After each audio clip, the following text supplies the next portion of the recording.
walk away for get a phone call or something like that. Leave your pan on the stove. Got too much oil in there. The oil is going to heat up. Around about 400 to 500 degrees, the oil will ignite. Once that happens, you've got a situation. You've got a pan on the stove full of oil, but it's potentially on fire. What are you going to do about it? Anyone? Fire blankets? Panic, yeah. A lot of people do that. What else? Fire blanket. Take a photo for Twitter, yeah, it's a good one. Fire blankets? Fire blanket, what else? Anyone? Fire extinguisher? Turn off the... Wet tea towel. Oh yeah, turn off. Yeah, all them things. What we teach now is it used to be in the olden days a wet tea towel. You no longer do that. What we advise is you don't tackle the problem at all yourself. The main thing to do would be to switch off the heat if it's safe to do so. When you've switched off the heat, shut the door to your kitchen, get out your house, call the fire brigade out, and we'll come out and put it out.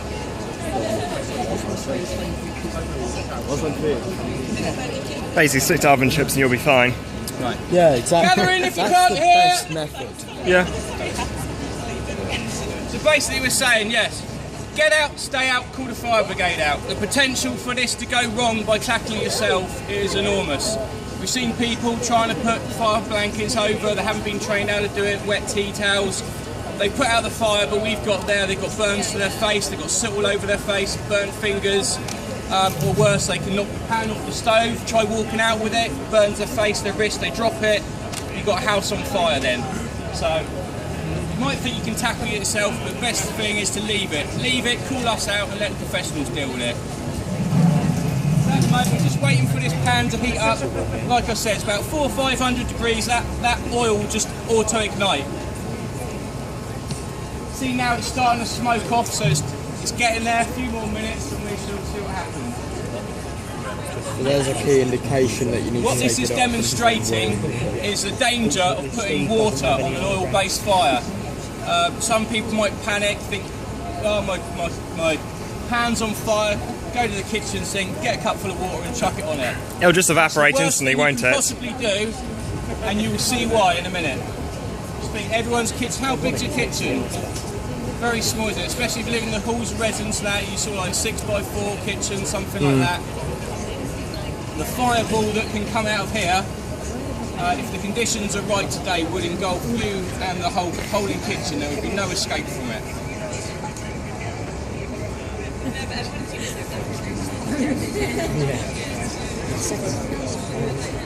It's a little bit cooler today, so it's going to take the oil a little bit longer to hot up, but it's smoking nicely.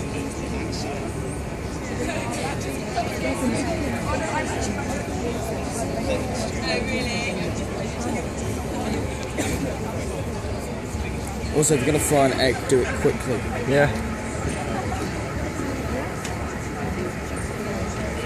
Fire alarm.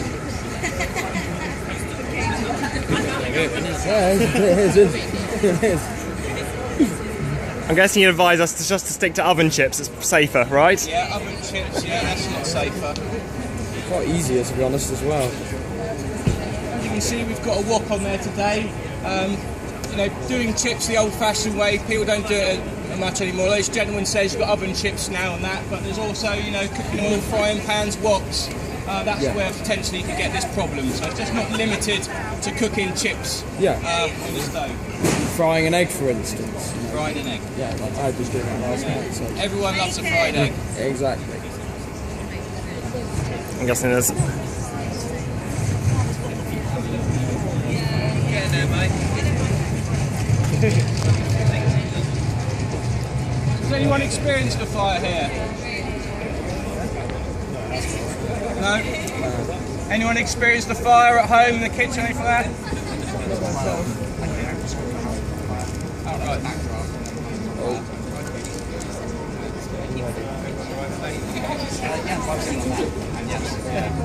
Wow.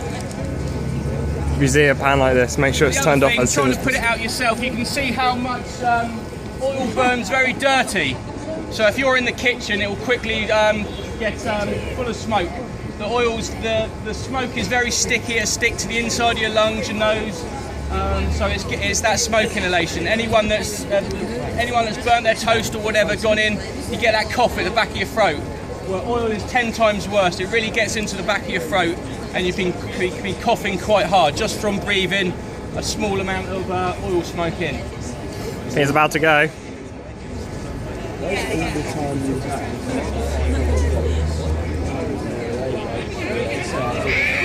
So now you can see what's happened. The oil is auto-ignited. It's got to its flash point temperature. It's just self-combusted. At this point, you would come into the kitchen and hopefully not do this. Someone would panic, grab a cup full of water from the sink and pour it on. Ready? Yeah.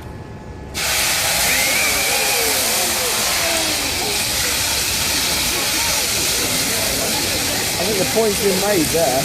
So you can feel the heat. There was only an inch of oil in that pan, and if that was confined into like a little 6x4 kitchen, see the flames went right out, it's going to escape everywhere. If that was in your home, you and the kitchen would be completely engulfed, and you wouldn't walk away from that. So that's the dangers of putting water on an oil fire.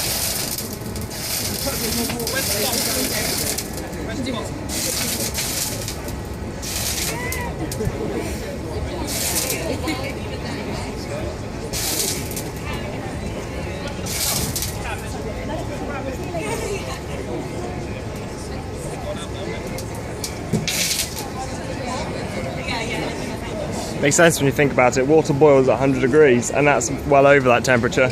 Yep. So it's just going to turn to gas and spread out all of the oil everywhere. Put a little bit more water in there and do it again. Is it still going?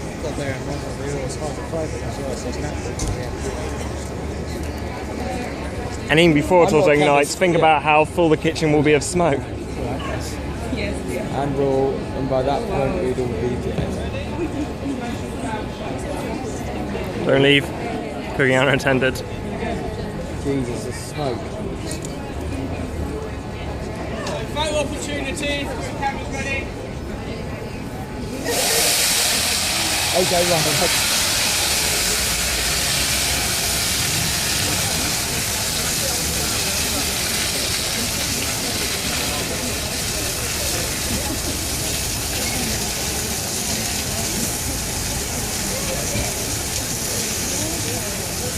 I wonder whether the chips are done now.